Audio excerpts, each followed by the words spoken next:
Good evening बच्चों, good evening sir. कैसे हैं गुड आप इवनिंग सब? सर। गुड इवनिंग बेटा, गुड गुड। इवनिंग। कैसे हैं? Good, very good. बच्चों, तो आप लोग जंप करते हैं? जंप किसी भी यस सर। तरीके से? यस। यस तो क्या लगता है कितनी हाइट से कूद जाते हैं आप सेफली?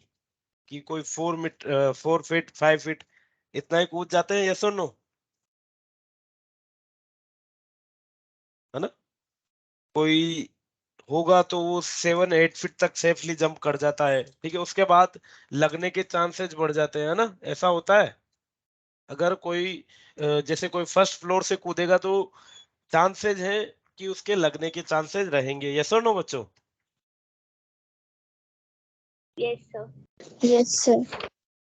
चलिए, पर जैसे हम बात करें कि कोई मंकी है या कोई कैट है, वो बेटा एक बार के लिए 1 या 2 फ्लोर से भी कूद जाती है तो वो सेफली खुद को लैंड करा देती है ग्राउंड पे।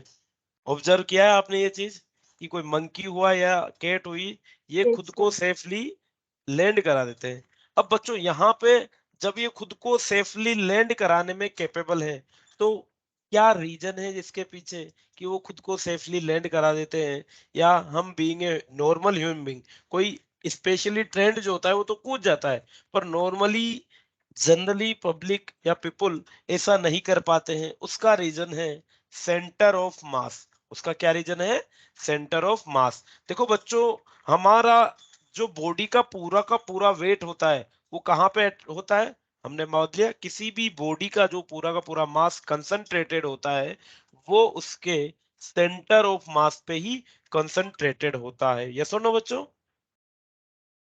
Yes sir. यस। चलिए, यस तो सर। बेसिक जब भी हम जंप करेंगे तो क्या चीज, जो एक्सीलरेशन ड्यू टू ग्रेविटी होगी, जो पार्ट हमें नीचे लाएगा, वो हम सेंटर ऑफ मास के बल ही नीचे गिरेंगे। अब क्या लगता है कि ह्यूमन बीइंग के लिए जो सेंटर ऑफ मास होता है वो कहाँ होता है? नाभि के यहाँ होता है, जनरली आपने देखा हो तो। भाई अगर हम खुद को यूनिफॉर्मली डेंस माने, खुद को यूनिफॉर्मली डेंस माने, तो बिल्कुल नाभि के आसपास होना चाहिए, क्योंकि हाफ पोर्शन होता है हमारा ऊपर और हाफ पोर्शन होता है नीचे, तो सेंटर पे ही सेंटर ऑफ मास होना चाहिए। तो नाभि के यहाँ पे लगभग हमारा सेंटर ऑफ मास होता है। और इसीलिए जब हम किसी हाइट से कूदेंगे तो कौन सा पार्ट नीचे आएगा? हमारा जो नाभि वाला पार्ट है या फिर बैक साइड वाला पार्ट है, वो पहले धड़ाम से गिरता है। यस और नो? ये घर पे प्रैक्टिस नहीं करना है, सिर्फ मूवी वगैरह में चेक करना है, ठीक है बच्चों? एक तो घर पे प्रैक्टिस कर लो आप। चलिए, बट अगर हम बात करें केट वगैरह के लिए, तो केट वगैरह का जो सेंटर ऑफ मास है बच्चों, वो खुद के सेंटर, अब हम क्या है, ट्रेंड नहीं है तो हम हमारे सेंटर ऑफ मास को शिफ्ट नहीं कर सकते।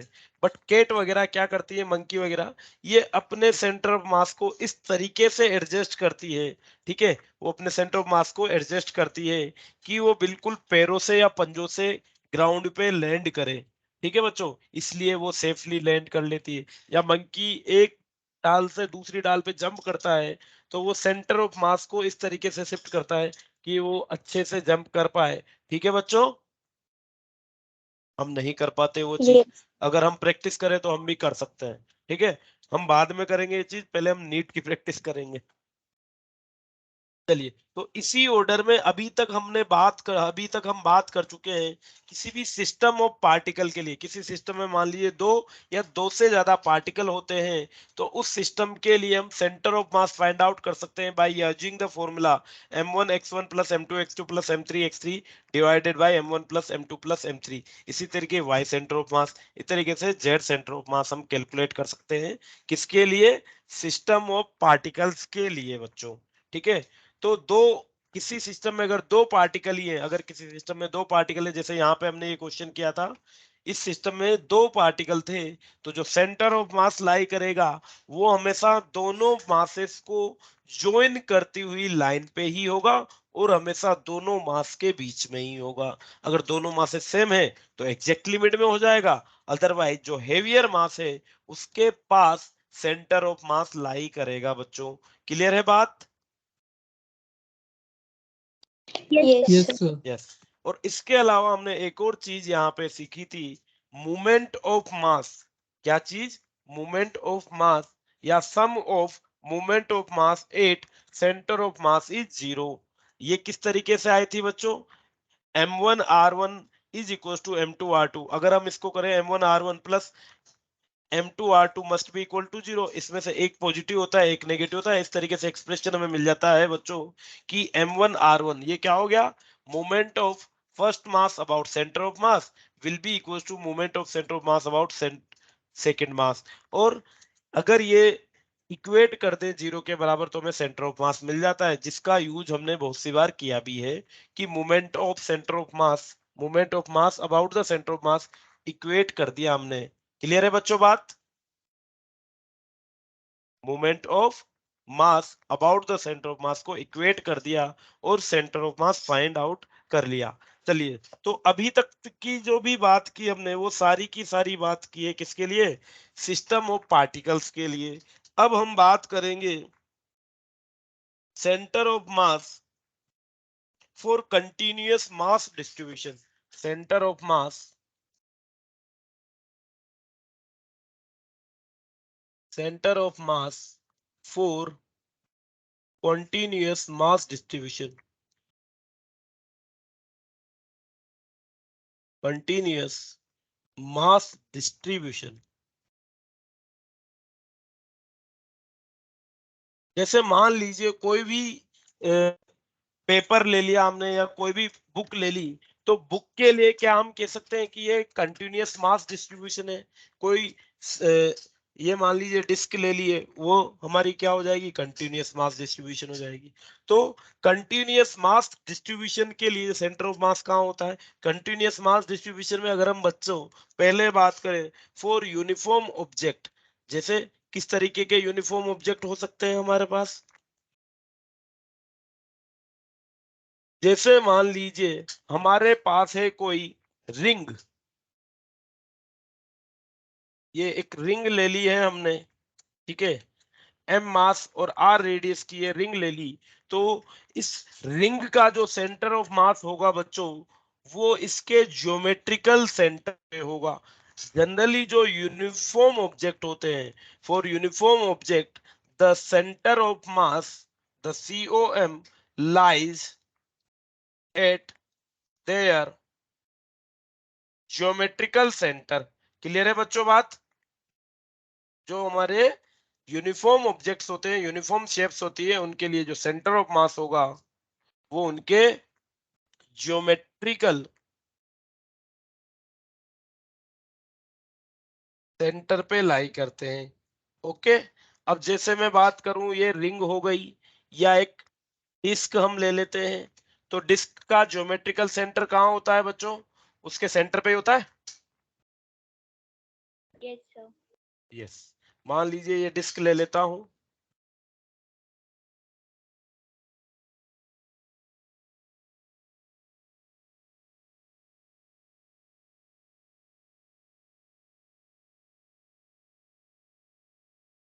ये हमने एक डिस्क ले ली है, इस डिस्क का ज्योमेट्रिकल सेंटर यहाँ पे होगा लगभग, और यही इसका क्या हो जाएगा बच्चों, ये इसका सेंटर ऑफ मास भी हो जाएगा। फर्दर कोई स्क्वायर शेप ले लेता हूं मैं, स्क्वायर शेप के लिए बात करें तो स्क्वायर शेप के लिए इसका ज्योमेट्रिकल सेंटर ये हो गया, ये इसका सेंटर ऑफ मास हो जाएगा। तो जो भी हमारी यूनिफॉर्म ऑब्जेक्ट्स होते हैं, चाहे हम एक क्यूब की बात कर लें, रेक्टेंगल की बात कर लें, चलिए ये तो स्क्वायर था, एक रेक्टेंगल की बात कर लेता हूं मैं, कुछ इस तरीके से पैरेललोग्राम हो गया। तो इसका ज्योमेट्रिकल सेंटर कुछ यहाँ पे पड़ेगा बच्चों। अगर मान लीजिए ये ए है साइड, ये बी साइड है, ध्यान से देखिएगा, अगर ये साइड ए है, ये साइड बी है, और अगर मैं यहाँ को इस वाले पॉइंट को 0,0 अज्यूम करूं, तो यहाँ से हाफ डिस्टेंस b/2, यहाँ से हाफ डिस्टेंस a/2, तो क्या इसका जो ज्योमेट्रिकल सेंटर होगा x में b/2 और y में a/2, यही होगा इसका geometrical centre. Yes, sir. Yes, और sir. This will also be its centre of mass. Clear है बच्चों बात, यही इसका सेंटर ऑफ मास भी हो जाएगा। चलिए, तो इस तरीके से हम जो हमारे यूनिफॉर्म ऑब्जेक्ट्स होते हैं उनके लिए तो सेंटर ऑफ मास उनके ज्योमेट्रिकल सेंटर को देख के ही बना देते हैं। जैसे मान लीजिए एक और चीज ले लीजिए, कोई रोड है ले ली, बहुत ही पतली रोड ले ली मैंने, ठीक है बच्चों। अब ये रोड जो है, इस रोड की लेंथ L है, इसकी विड्थ नेग्लिजिबल अगर हम माने, और इसका एक एंड, ये वाला एंड अगर 0 है बच्चों, 0,0 पे है, तो इसका क्या centre of mass, uniformly mass distribution है यहाँ पे, तो क्या इसका सेंटर ऑफ मास L/2, 0 पे लाई करना चाहिए बच्चों? Yes, sir. यस। चलिए, इसके लिए बताइए, मान लीजिए ये कोई वर्टिकल रोड है, this is the vertical rod of length L की वर्टिकल रोड है। अगर ये पॉइंट 0,0 लिया जाए, what will be its centre of mass, बताइए।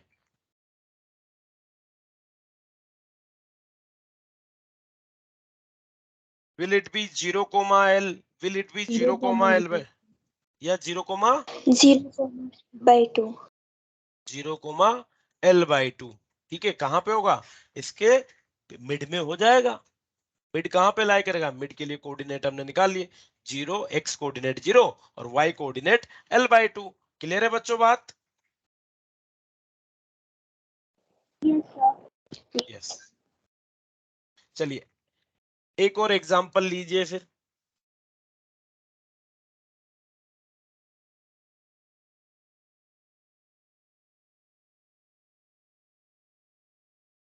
चलिए, ये कोऑर्डिनेट है 0,0, ये कोऑर्डिनेट है 4,0 और ये कोऑर्डिनेट है, चलिए इसको स्किप कीजिए, ये वाला बता देता हूं मैं। ये है 0,3, ये कोऑर्डिनेट है 0,3। इसका सेंटर ऑफ मास क्या हो जाएगा? 2,1.5.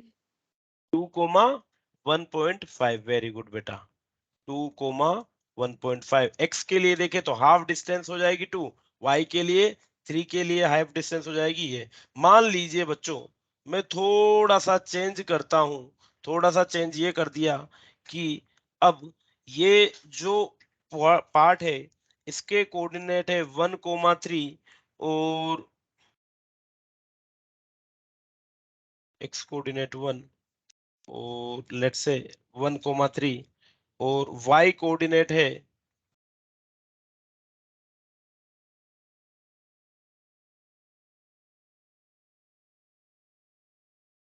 चलिए तो ये वाला कोऑर्डिनेट में ले लेता हूं कि 1 से 4 पे 4,3। चलिए, ये कोऑर्डिनेट है x की वैल्यू 1, y की वैल्यू 6, ठीक है। सिमिलरली इसके लिए बात करें तो ये हो जाएगा x कोऑर्डिनेट 4, y कोऑर्डिनेट 6। चलिए, अब इसके लिए सेंटर ऑफ मास बताइए।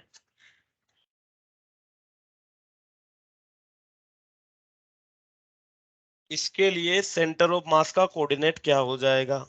2.5, 4.5. ये दोबारा से रिपीट कीजिए बच्चा। 2.5, 4.5. 2.5, 4.5, ठीक है बेटा। हाँ, और किसी बच्चे के सेम आंसर या कोई और आंसर आ रहा है तो पहले मुझे नोटिफाई कर दीजिए, या जिस बच्चे के सेम आंसर आ रहा है तो नोटिफाई कर दीजिए। तुषारिका, आपके क्या आ रहा है? महक? 1.5, 1.5. 1.5, 1. आपके क्या है तुषारिका? 1.5, 1.5. चलिए, अब अगर हम बात करें x में, तो x के लिए ये जो पॉइंट था ये 1 पे था, ये 4 पे था, तो x डायरेक्शन में लेंथ क्या हो गई? 3 हो गई बच्चों। x डायरेक्शन में लेंथ क्या हो जाएगी? 3 हो जाएगी। 3 लेंथ के लिए सेंटर ऑफ मास क्या हो जाएगा? हाफ पे 1.5 पे। तो यहां से 1 से 1.5 चलेंगे तो कितना हो जाएगा बच्चों? 1 प्लस 1.5 क्या 2.5 हो जाएगा?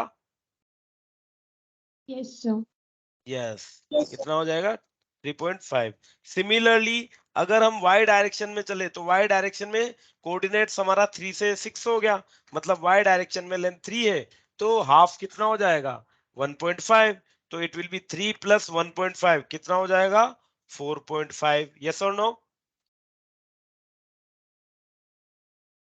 Yes, sir. यस। चलिए, तो इस तरीके से हम किसी यूनिफॉर्म मास डिस्ट्रीब्यूशन के लिए सेंटर ऑफ मास निकाल सकते हैं, और उसका सेंटर ऑफ मास क्या होगा? यूनिफॉर्म मास डिस्ट्रीब्यूशन के लिए जो सेंटर ऑफ मास होता है वो उसका ज्योमेट्रिकल सेंटर ही होता है बच्चों। ओके, चलिए, तो अब यूनिफॉर्म ऑब्जेक्ट के बजाय अगर हम बात करें कंपोजिट बॉडीज के लिए, तो बॉडीज जो यूनिफॉर्म है उनको मैं कंबाइन कर दूं तो कंपोजिट बॉडी हो जाएगी। तो the centre of mass COM of composite bodies, दो बॉडीज को यहाँ पे मैं मिक्स करूंगा और उनका centre of mass find out करूंगा। देखिएगा बच्चों किस तरीके से COM of the composite bodies, again same formula मैं यूज करने वाला हूं यहाँ पे।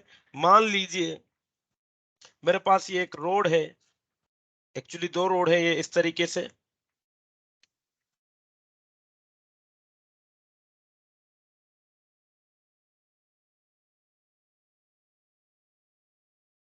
जो थिकनेस ऑफ रोड है बच्चों वो एक्चुअल में नेग्लिजिबल है। ठीक है, थिकनेस ऑफ रोड नेग्लिजिबल है।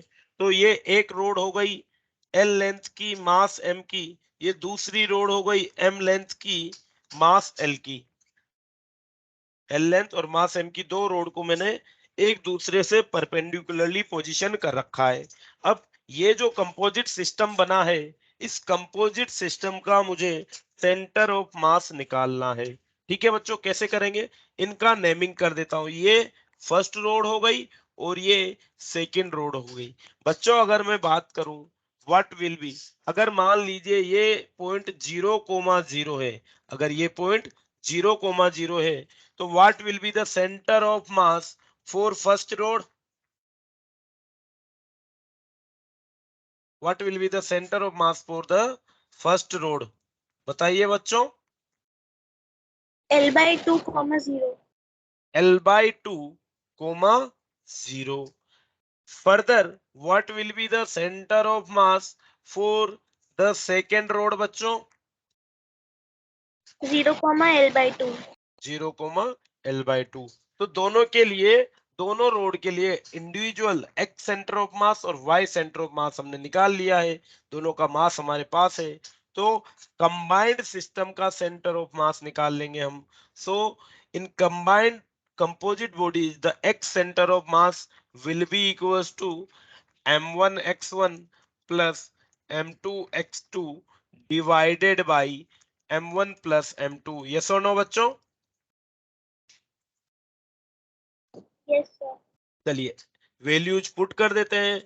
M1 की वैल्यू फर्स्ट बॉडी के लिए मास M और x कोऑर्डिनेट है L/2, सेकेंड बॉडी के लिए मास M और x कोऑर्डिनेट है 0, divided by total mass that is 2m।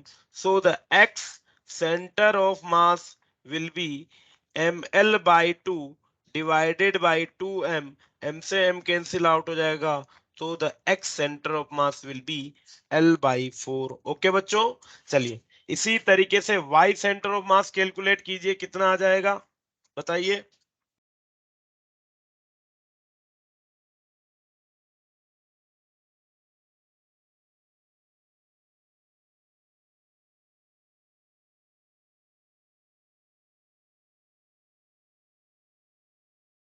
So L/4.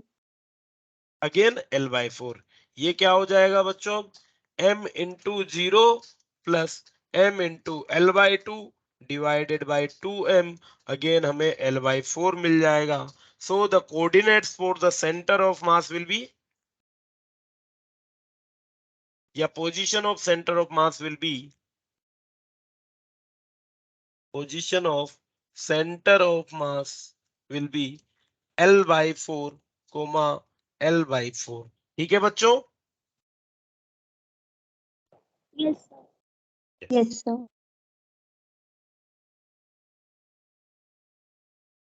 चलिए नेक्स्ट क्वेश्चन करें।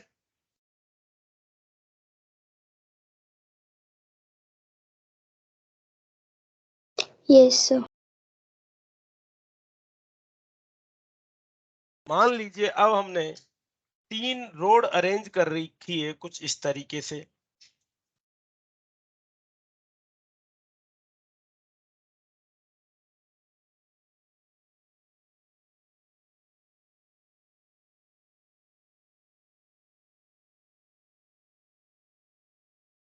ये यहाँ पे हमने 3 रोड अरेंज कर रखी है बच्चों।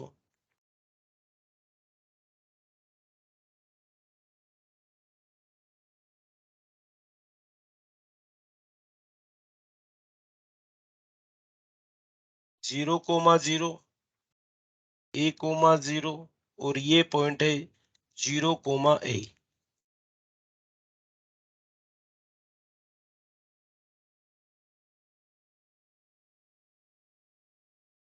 Three rods of same masses. Three rods of same masses are placed as shown.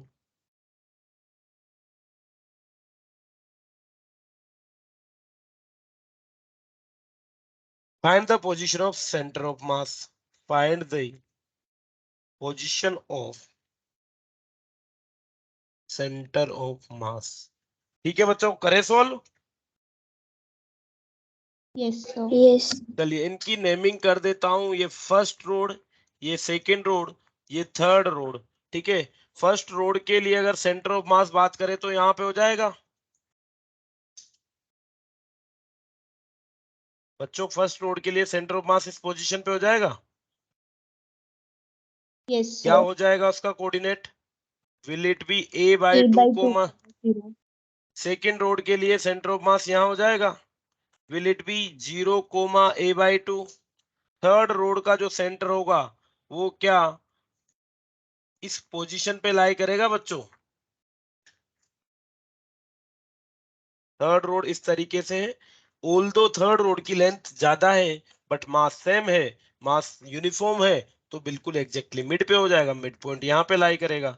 इसका कोऑर्डिनेट क्या हो जाएगा? क्या इसका कोऑर्डिनेट A,0 A,0 होने वाला है?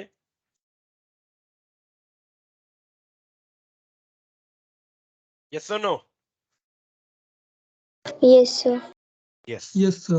चलिए, तो 3 रोड है, तीनों के इंडिविजुअल सेंटर ऑफ मास हमें पता है, हमें सिस्टम का सेंटर ऑफ मास निकालना है। बताइए क्या वैल्यू हो जाएगी? कीजिए पहले आप सोल्व। तीनों के जो मास है वो इक्वल है m। बताइए x सेंटर ऑफ मास और y सेंटर ऑफ मास क्या हो जाएगा बच्चों?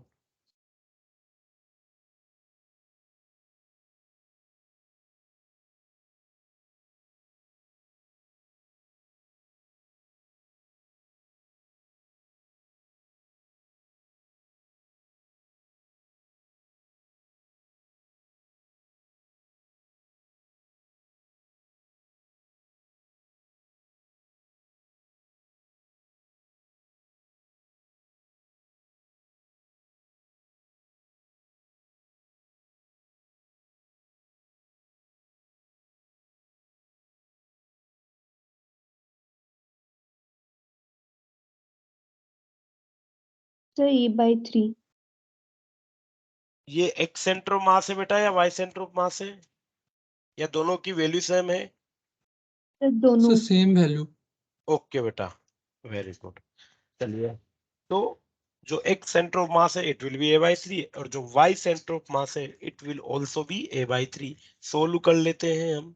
सो the x centre of mass, x centre of mass will B m into A/2 first road के लिए, सेकेंड रोड के लिए m into 0, plus third road के लिए m इंटू A/2। ओके बच्चों, डिवाइडेड बाय टोटल मास। कितना है total mass? 3m।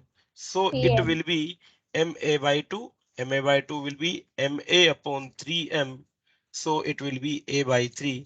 Similarly, the y center of mass will also be a by 3. Got it बच्चों? Yes, sir. Yes. चलिए एक और question हम करते हैं, पर वो थोड़ा सा डिफरेंट हो जाएगा। मान लीजिए अब हमारे पास है एक circle of radius a. This is the circle of radius a. Circle नहीं, एक तरीके से डिस्क बोल दो। Disc of uniform thickness of radius a, और यहां पे है हमारे पास एक square, square of side 2a। ठीक है बच्चों, ये एक डिस्क है और ये एक स्क्वायर है। दोनों की जो थिकनेस है वो सेम है, या फिर हम कहें दोनों सेम थिकनेस के हैं किसी भी तरीके से। देखो अब यहाँ पे अगर मैं बात करूं इस डिस्क के लिए, तो इंडिविजुअल डिस्क का जो सेंटर ऑफ मास होगा क्या वो यहाँ पे हो जाएगा, इसके ज्योमेट्रिकल सेंटर पे? यस और नो? Yes, sir. इस स्क्वायर के लिए बोलूं तो इस स्क्वायर का जो ज्योमेट्रिकल सेंटर है वो ये हो जाएगा, और केवल स्क्वायर के लिए अगर सेंटर ऑफ मास बोले तो ये हो जाएगा। तो हमें इनके जो कोऑर्डिनेट्स हैं वो दिए हुए हैं कि ये 2a साइड का स्क्वायर है, ये 0,0 पे है, और ये हो जाएगा बच्चों, कितना हो जाएगा ये, अगर ये a डिस्टेंस होगा ये भी a हो जाएगी, तो क्या ये 2a,0 हो जाएगा? यस और नो? Yes, sir. चलिए, तो अभी तक हम बात कर रहे थे इस क्वेश्चन में कि एक डिस्क हमें दिए हुए है, एक स्क्वायर हमें दिया हुआ है, वो इस तरीके से अरेंज है। ठीक है जी। We need to find the position of centre of mass, find position of centre of mass from given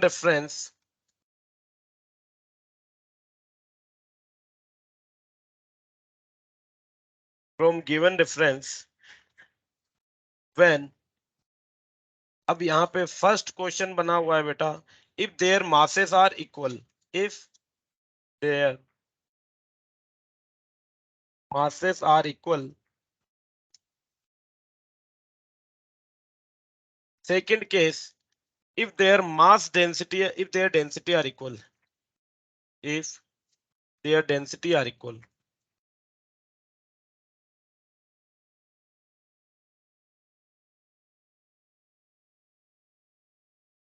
चलिए, तो दो केसेस है। पहला केस जब दोनों के मास इक्वल हैं तब इनका सेंटर ऑफ मास की पोजीशन क्या होगी, और अगर देर इनकी डेंसिटी सेम है तब इनके सेंटर ऑफ मास की पोजीशन क्या होगी। चलिए पहला केस आप कीजिए बच्चों, जब इनके मासेस इक्वल है, मतलब डिस्क का भी मास m है, स्क्वायर का भी मास m है, डिस्क का सेंटर 0,0 पे है, स्क्वायर का सेंटर मास 2a,0 पे है, तो इस केस में what will be the position of centre of mass, बताइए? A,0. a,0। कोई और बच्चे का reply? Sir, A,0. a,0। Yes भाई, इसको मैं डिस्क के मास को m यहाँ पे कंसंट्रेटेड मान लूं, स्क्वायर के मास m को यहाँ पे कंसंट्रेटेड मान लूं, तो दोनों इक्वल मास है तो centre of mass exactly mid में हो जाएंगे। तो for first case centre of mass will B a,0 पे हो जाएगा, इसमें तो कोई दिक्कत नहीं है। सेकंड बात, जब इनकी डेंसिटी सेम हो, और जब इनकी डेंसिटी सेम हो तो एक का देखोगे स्क्वायर के लिए एरिया ज्यादा है बच्चों, डिस्क के लिए एरिया कम है, तो जिसके लिए एरिया और थिकनेस यूनिफॉर्म है, तो वॉल्यूम की बात करूं तो एरिया इनटू थिकनेस वॉल्यूम किसके लिए ज्यादा होगा, स्क्वायर के लिए या डिस्क के लिए? स्क्वायर। स्क्वायर के लिए, तो मास भी स्क्वायर के लिए ज्यादा हो जाएगा। चलिए थिकनेस को मैं यूनिफॉर्म मान लेता हूं बेटा, थिकनेस को अवॉइड करूं तो सिर्फ एरिया में बात करता हूं, और जो डेंसिटी लेता हूं मैं, ये मैं ले लेता हूं एरिया डेंसिटी। क्या हो जाएगा? एरिया डेंसिटी, मास पर यूनिट एरिया। तो एरिया डेंसिटी दोनों के लिए सेम है। पहले मैं डिस्क के लिए बात करूं तो डिस्क का मास m1, एम डी लिख देता हूं, मास ऑफ डिस्क कितना हो जाएगा, area density into surface area, कितना है डिस्क का एरिया बच्चों, will it be pi a square, yes और no, Yes, sir. Yes, sir. What will be the mass for square, it will be rho into a square, sorry rho into 2a का square, इसकी as क्या है 2a है ना, so it will be 4 rho a square, yes और no. Yes, sir. Yes, sir. चलिए दोनों के लिए मास आ गया। अब बताइए बच्चों, अब सेंटर ऑफ मास के कोऑर्डिनेट क्या होंगे, मैंने आपको दोनों के लिए मास भी दे दिया है, दोनों के सेंटर ऑफ मास भी आपको पता है, what will be the position of centre of मास,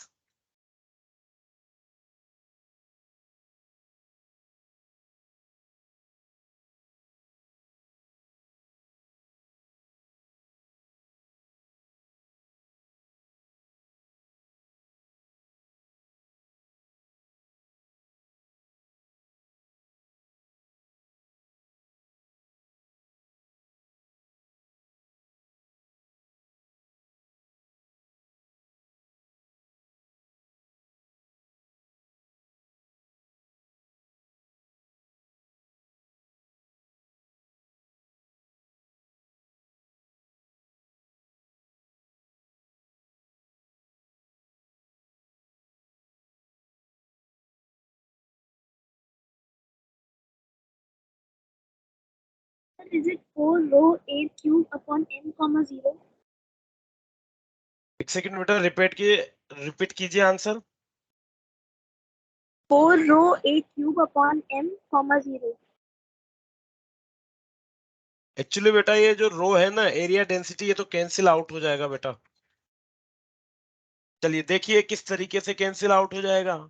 क्या था, एक्स सेंटर ऑफ मास की बात करें तो डेफिनेटली बात है कि वाई डायरेक्शन में नहीं, जो एक्स सेंटर ऑफ मास हो जाएगा, it will be equals to m1, m1 की वैल्यू है रो पाई ए स्क्वायर इंटू x1 की वैल्यू 0, प्लस स्क्वायर के लिए बात करें तो स्क्वायर के लिए ये value 4 rho a square into, इसके लिए x की वैल्यू, x कोऑर्डिनेट है 2a divided by total mass, and the total mass is rho a pi a square plus 4 rho a square, so the x centre of mass will be, देखो क्या चीज common ली जा सकती है, रो a square को common ले ले तो it will B pi plus 8a, yes और नो बच्चों, डिवाइडेड बाई, यहाँ पे क्या चीज कॉमन ली जा सकती है, अगेन रो ए स्क्वायर को कॉमन ले ले तो it will B pi plus 4, sorry हाँ ये यहाँ या ना बच्चों, तो ऊपर में पाई नहीं होगा। ऊपर में पाई नहीं होगा, क्यों बेटा, तो ऊपर 0 है। ओके ओके ओके ओके, ये 0 है तो ये पूरा पार्टी कैंसिल आउट हो जाएगा ना, तो it will be 8 rho a square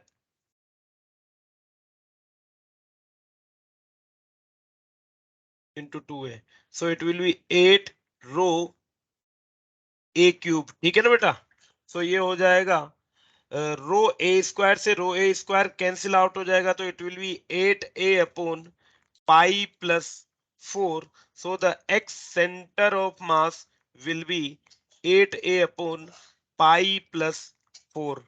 Y centre of mass की अगर हम बात करें तो वाई कोऑर्डिनेट डिस्क के लिए भी 0 है, स्क्वायर के लिए भी 0 है, तो डेफिनेटली ये 0 ही हो जाना है, so the position of centre of mass will be 8a upon pi plus 4 comma 0, okay बच्चों। Yes sir. Yes, sir. Yes. चलिए तो इस तरीके से हम कंपोजिट बॉडीज का centre of mass find out कर सकते हैं। फॉर्मूला वही है जो हमने किसके लिए यूज किया है, जो हमने पार्टिकल के लिए यूज किया है, वही बॉडीज के लिए यूज कर लेंगे। बॉडीज के लिए हम क्या करेंगे, उनका इंडिविजुअल सेंटर ऑफ मास निकाल लेंगे, इंडिविजुअल सेंटर ऑफ मास के कोऑर्डिनेट्स फाइंड आउट हो जाएंगे, तो हम कंपोजिट सिस्टम का सेंटर ऑफ मास निकाल सकते हैं। ठीक है बच्चों।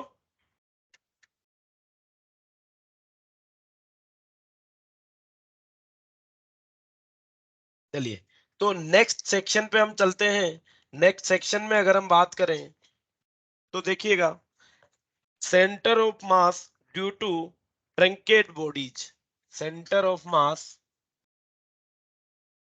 ड्यू टू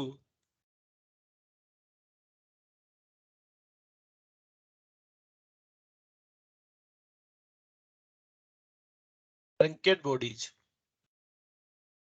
क्या होता है बच्चों इसका मतलब ट्रंकेट बॉडीज का? किसी बच्चे को पता हो तो बताइएगा प्लीज।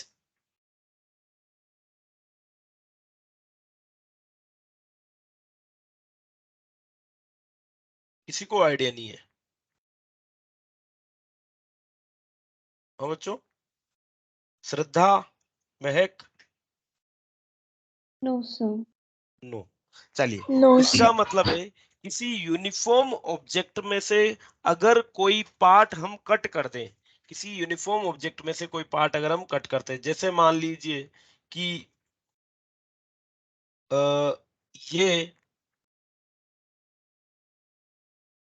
एक स्क्वायर था, ठीक है, एक ये यूनिफॉर्म स्क्वायर शीट थी। इस यूनिफॉर्म स्क्वायर शीट में से मान लीजिए मैंने एक पार्ट कट कर दिया यहाँ से, इस स्क्वायर शीट में से एक पार्ट मैंने यहाँ से कट कर दिया। ठीक है जी, ये पार्ट कट कर दिया। ठीक है, इस पार्ट को कट करके मैंने यहाँ सेपरेट कर दिया। अब यहाँ पे क्या हो गया, ये इस तरीके का बचा। यस और नो बच्चों? ये यहाँ से मैं इसको भी रिमूव कर देता हूँ।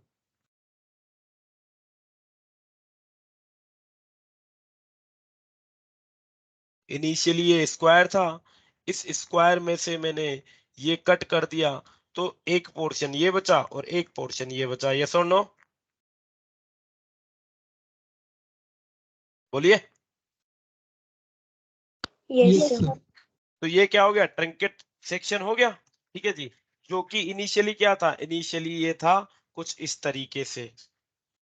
इनिशियली ये ऐसे था, इसमें से मैंने ये वाला पार्ट कट कर दिया, तो एक पार्ट ये बचा और एक पार्ट ये बचा। नाउ इस केस में हमें निकालना है सेंटर ऑफ मास। भाई पहले तो कहां पे था सेंटर ऑफ मास? पहले सेंटर ऑफ मास यहाँ पे था। यस और no?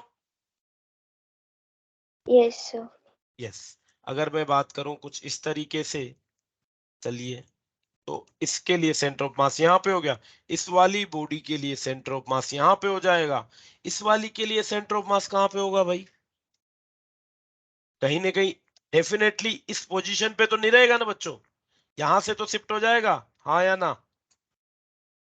Yes sir. Yes sir. Yes. ये जो ट्रंकेट पोर्शन है या ट्रंकेट बॉडी है, इसके लिए सेंटर ऑफ मास थोड़ा सा शिफ्ट हो जाएगा, और डेफिनेटली भाई अब हेवियर मास क्या है, इधर की तरफ है, तो सेंटर ऑफ मास इधर की तरफ शिफ्ट हो जाना है। अब हमें नहीं पता कि एक्स में कितना शिफ्ट होगा, वाई में कितना शिफ्ट होगा, पर definitely centre of mass change हो जाएगा। ठीक है बच्चों, तो इस ट्रंकेट बॉडी का सेंटर ऑफ मास अगर हमें निकालना है तो क्या करेंगे, देखो।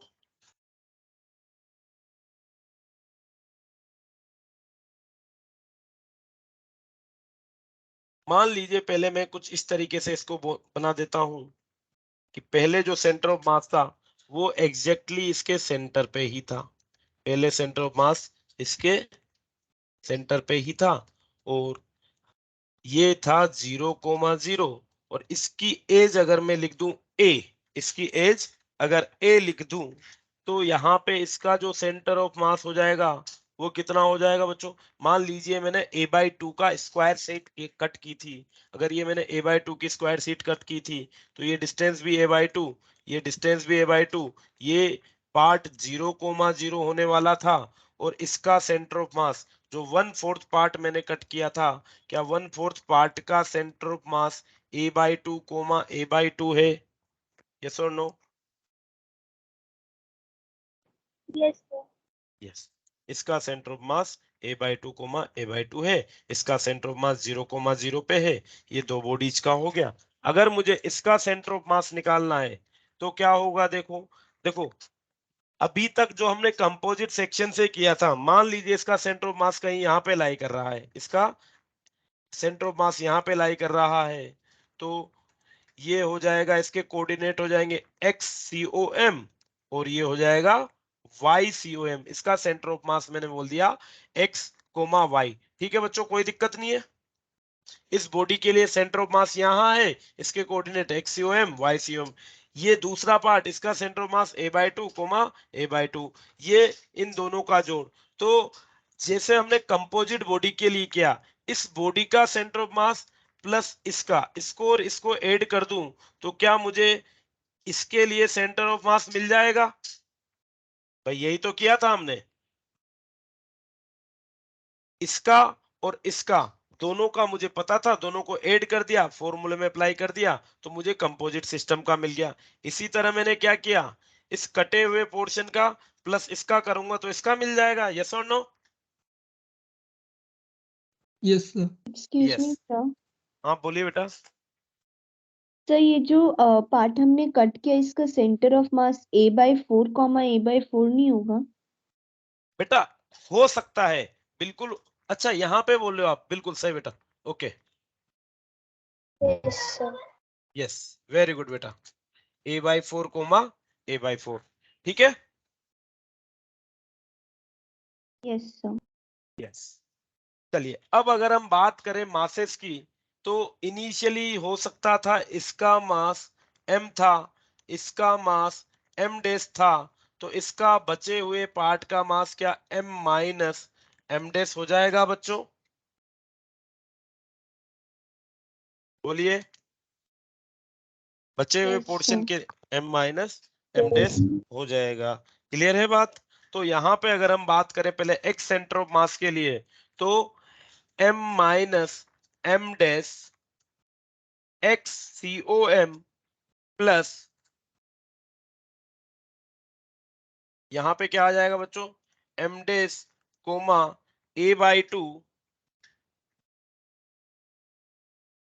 Divided by total mass. Total mass कितना हो जाएगा बच्चों, m इज इक्वल टू 0 हो जाएगा। यस और no? Yes sir. Yes, is equal to 0 हो जाएगा। और जिसे हम फर्दरली सिंपलीफाई करके लिख सकते हैं XCOM इज इक्वल टू, चलिए रुकिए एक मिनट, सर इसको हम, M-A/4 होगा ना? नहीं बेटा, टोटल मास कितना हो जाएगा, m minus m dash plus m dash. भाई इस वाले के लिए जो मास होगा वो क्या हो जाएगा, m माइनस m डैश हो जाएगा, और इस वाले के लिए m डैश हो जाएगा। m डैश से m डैश कैंसिल आउट हो जाएगा, तो टोटल मास क्या बचेगा, m बचेगा। यस और नो?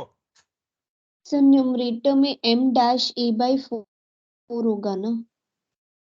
बेटा नहीं, देखो, एक्चुअल में तो जो आप सही बोल रहे हो कि m डैश की वैल्यू m/4 के बराबर है, m डैश की वैल्यू किसके बराबर है, m/4 के बराबर है। पर मान लीजिए हमें मास के बारे में कोई नॉलेज नहीं है, अगर हमें ये नहीं पता होता कि हमने कितना पोर्शन कट किया है, मान लीजिए मैंने ये हटा दिया, ये लीजिए, ठीक है, ये सर M- ब्लॉक का जो सेंटर ऑफ मास है वो A/4 है ना? A/4, ओके, अच्छा आप इसके लिए बोल रहे हो क्या, A/4, वेरी गुड। यस। चलिए एक काम करते हैं बेटा, इसको हम थोड़ा सा प्रॉब्लम को चेंज करते हैं, एग्जैक्टली 1/4 ना करके मैं थोड़ा सा इसको चेंज कर देता हूँ। ठीक है जी, ये इसको मैं, ये इनिशियली यहां से था, और इस पोर्शन को मैं थोड़ा सा छोटा बना देता हूँ बच्चों, कुछ इस तरीके से, ये लीजिए।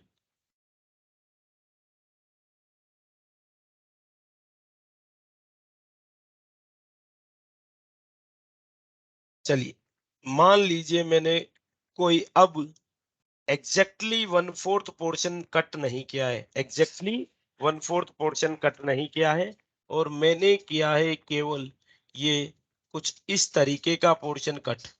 ठीक है बच्चों? चलिए अब ये एक आपको जनरल क्वेश्चन की फीलिंग दे देगा कि ये 0,0 था, और इस कटेड पोर्शन का मास m डैश था, और ये वाला जो पोर्शन था ये यहां से मैंने कट किया था। ठीक है बच्चों? अब इसका मास m डैश है, और इसके कोऑर्डिनेट में बोल देता हूं x कोमा वाई। बच्चों अब कोई दिक्कत? सेम चीज है। नो मैंने सर। यस, और इसका मास क्या हो जाएगा? m माइनस एम डैश हो जाएगा। इसका centre of mass x COM y COM, इसके लिए x कोमा y और इसके लिए 0,0 है। चलिए अब मैं वापस से इक्वेशन लगा देता हूं। क्या लगाऊंगा कि m minus m dash into x COM plus इसके लिए m dash x upon total mass, क्या अब m हो जाएगा बेटा, is equals to 0। yes or no? Yes sir. yes। तो यहां से XCOM की वैल्यू क्या आ जाएगी बच्चों? The XCOM will be equals to, XCOM will be equals to हो जाएगा minus of m dash x upon m minus m dash. yes or no?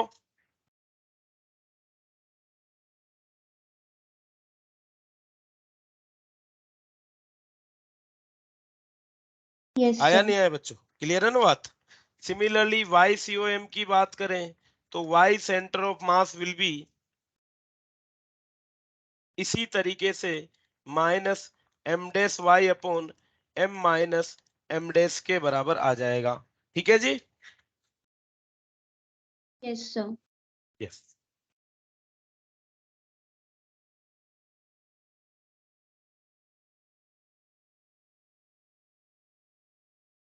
चलिए ठीक है बच्चों,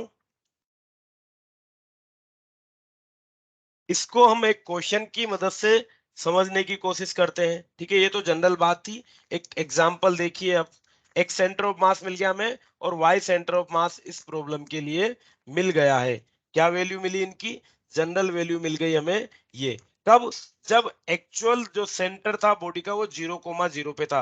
हो सकता है इसके कोऑर्डिनेट्स कुछ और हो। अगर इसके कोऑर्डिनेट्स कुछ और होते बच्चों तो हमारा केस थोड़ा सा चेंज हो जाता बच्चों। फिर यहाँ पे हो सकता है ये x डैश y डैश हमें मिल जाता, तो इक्वेशन थोड़ी सी और चेंज हो जाती। कर ले एक बार वो केस भी। अगर यस सर। एक्चुअल बॉडी का सेंटर ऑफ मास हमें इसके बजाय 0,0 के बजाय कुछ और कोऑर्डिनेट्स देता तो हम उसके अकॉर्डिंग वैल्यू पुट करते। इंस्टेड ऑफ 0 हो सकता है यहाँ पे हमें कुछ x डैश मिल जाता। ठीक है बच्चों, तो वो भी हम कर सकते हैं। ठीक है, फिलहाल इसको यहीं छोड़ देते हैं। इसको हम एक एग्जाम्पल के थ्रू वापस से समझेंगे। चलिए देखिएगा क्या एग्जाम्पल है। मान लीजिए ये एक डिस्क है।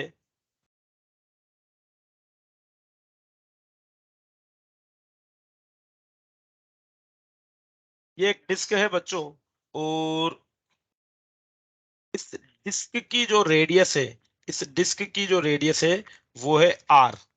एक r रेडियस की डिस्क है, और इस r रेडियस की डिस्क से हमने एक r/2 रेडियस का, ठीक है, कितना, r/2 रेडियस का एक पार्ट कट कर दिया है। वो है कुछ इस तरीके से बच्चों।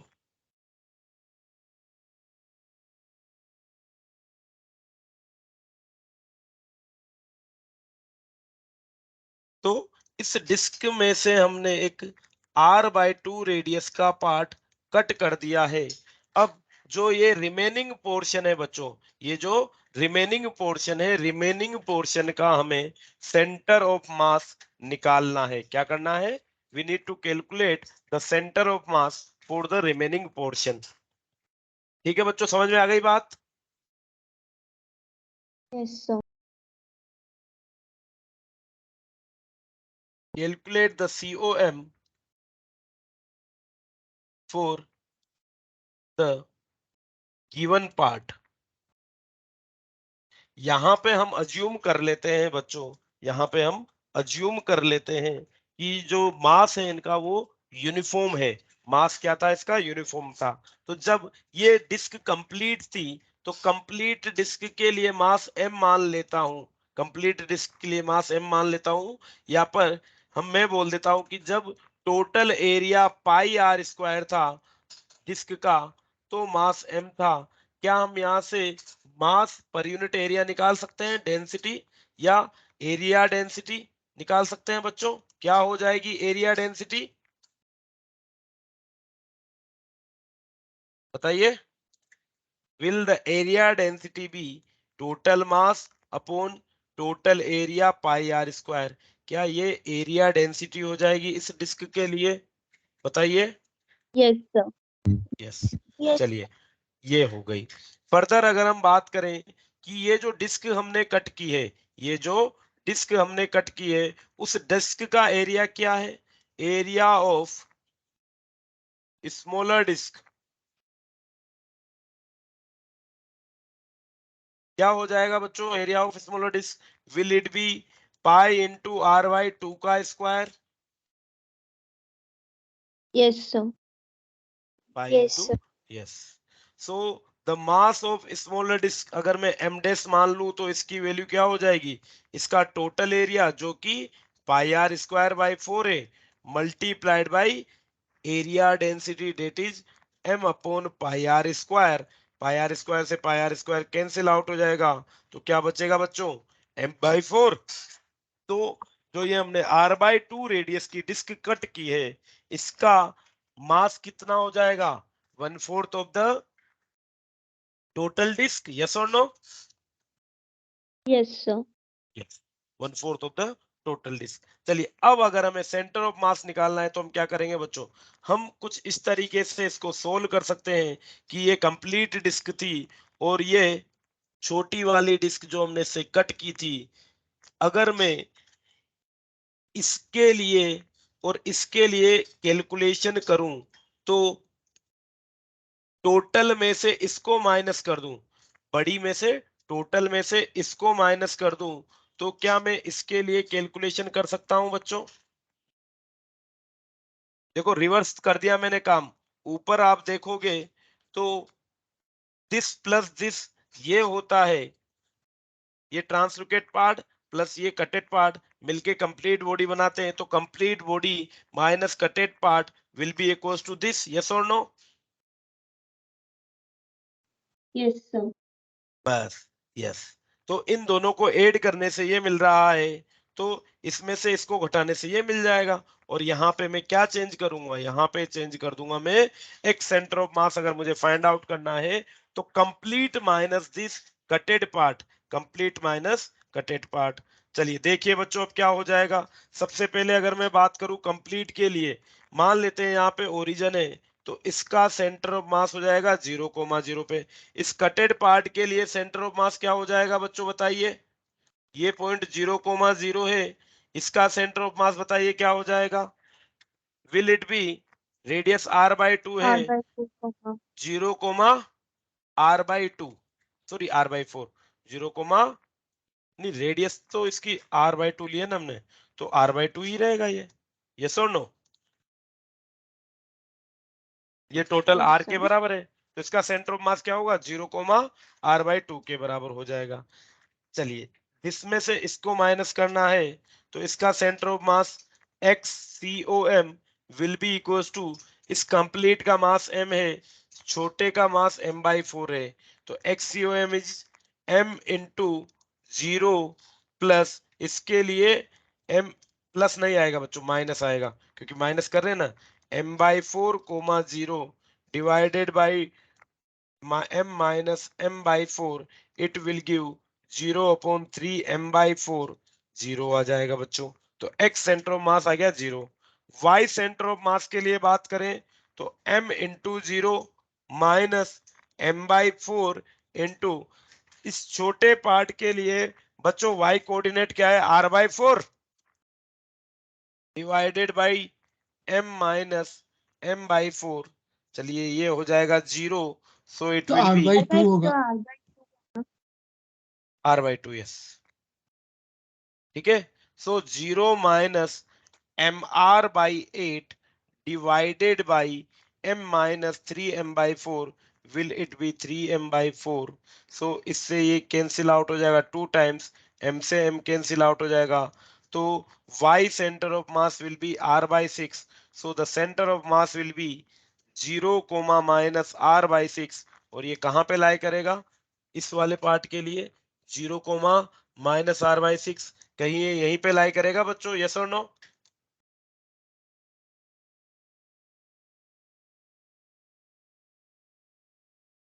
Yes sir. यहाँ पे यस 0 कोमा माइनस r/6 यहाँ पे लाए कर जाएगा। ठीक है, क्लियर है बात। तो उस प्रोसेस को हमने थोड़ा सा रिवर्स कर दिया है, और आप चाहे तो ये डायरेक्ट फॉर्मूले भी यूज कर सकते हैं एक्सटेंट ऑफ मास के लिए, है ना।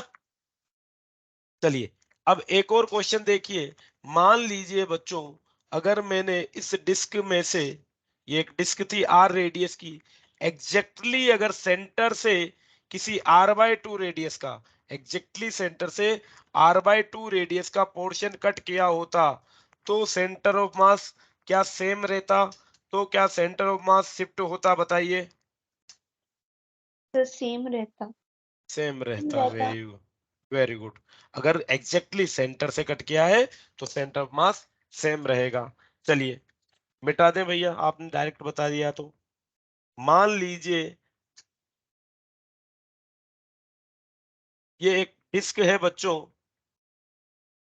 चलिए थोड़ा सा आसान क्वेश्चन देते हैं। ये एक स्क्वायर है बच्चों, square of side a, square of side a है, और यहां से अब हमने एग्जैक्टली a/2 का पार्ट कट कर दिया है। a/2 वाला पार्ट पोर्शन कट कर दिया है। बताइए नया सेंटर ऑफ मास के पोजीशन कोऑर्डिनेट क्या होंगे। What will be the position coordinate for new centre of मास, अगर मैं अब 0,0 इस पॉइंट को अज्यूम कर रहा हूं। ये 0,0 वाला पॉइंट है। ठीक है, पहले सेंटर ऑफ मास एग्जैक्टली यहाँ पे था, मैंने a/2 का पोर्शन रिमूव कर दिया है। What will be the coordinates for new centre of mass, बताइए बच्चों, कीजिए आराम से।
लीजिए बच्चों, मैंने सेंटर ऑफ मास लिख दीजिए इस वाले पोर्शन के लिए और इस वाले के लिए।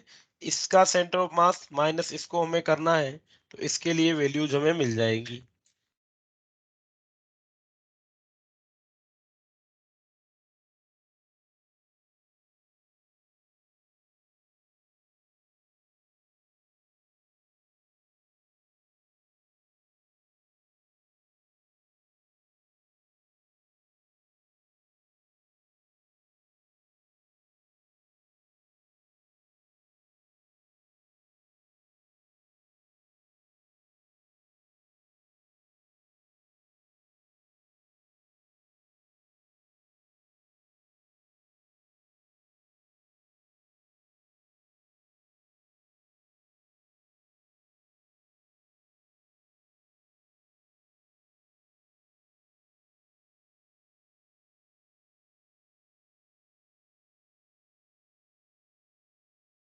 तो -a/3 -a/3 बेटा माइनस नहीं आएगा, प्लस में आएगा ना, क्योंकि सेंटर ऑफ मास आएगा तो इस रीजन में यहाँ पे, और ये 0,0 है तो प्लस में ही आएगा।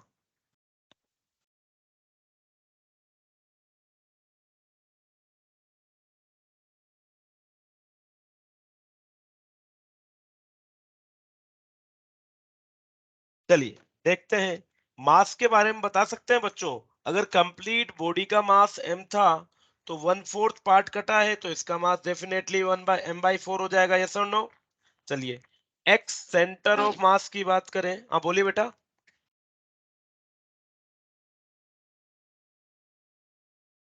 चलिए m into a/2 minus m/4 into 3a/4 divided by total mass m minus m/4, it will be ma/2 minus 3ma/16 divided by 3m/4।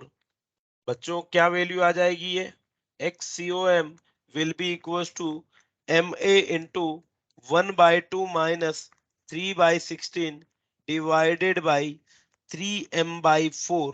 m से m कैंसिल आउट हो जाएगा, ये ऊपर चल जाएगा तो इट विल बी 4a/3। यहाँ पे इसको सोल्व करें, एलसीएम 16 आ जाएगा तो 8 माइनस 3।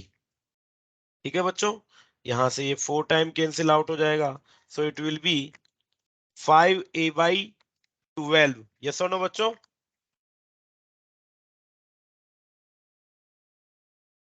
क्या y सेंटर ऑफ मास भी सेम आने वाला है? Yes, yes y sir. Centre of मास भी हमारा 5a/12 ही आ जाएगा। So the position of centre of mass will B 5a/12। Clear है बच्चों बात? Yes sir. चलिए Yes, sir. कल फिर प्रैक्टिस करेंगे इन क्वेश्चंस की। चलिए thank you. Thank you sir. Thank you, sir. Thank you, sir. Thank you, sir.